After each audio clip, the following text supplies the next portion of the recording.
একটি অসাধারণ রেসিপি গোলাপ জামুন। এটা ছানা দিয়ে করা হয়েছে, খুব ভালো রেসিপিটা। এর মধ্যে ছানা লাগবে, মিল্ক পাউডার, ময়দা, সুজি, এলাচ গুঁড়ো আর তার সাথে খাবার সোডা আর ঘি।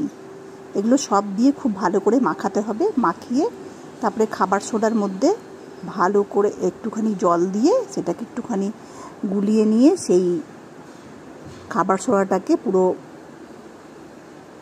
ময়দার সব কিছুর সাথে মেশাতে হবে। খুব ভালো করে মিশিয়ে নিয়ে গোল গোল করে তৈরি করে হোয়াইট অয়েলে বা ঘি দিয়ে ভেজে নিয়ে শিরার মধ্যে দিয়ে দিতে হবে গরম গরম। অসাধারণ খেতে এই রেসিপিটা, খুব সুন্দর।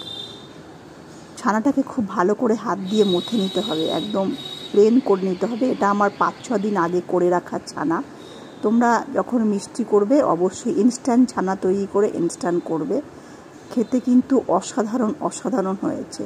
খুব ফাস্ট আমি করেছি। এটাকে আরও বেশি মথলে আরও বেশি এটার ফিনিশিংটা আরও বেশি সুন্দর হবে, ক্র্যাক আসবে না। তো আমি বাড়িতে খাওয়ার মতো করে করেছি, খুব ফাস্ট ওয়েতে।